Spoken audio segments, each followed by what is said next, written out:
చందమామ ఊరిలో ఎన్నెలమ్మ వాడలో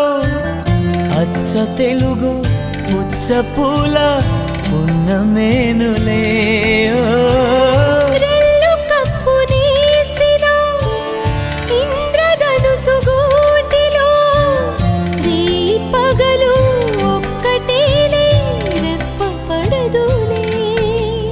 మబ్బులే మన నేస్తులు చల్లగాలులా పల్లకీలలో సుక్క సుక్కని సుట్టి బద్దమా నిండు నూరేళ్ల సావాసం స్వర్గమవ్వాలి వనవాసం ఈ రీతులు గీతలు సెరిపేయాలని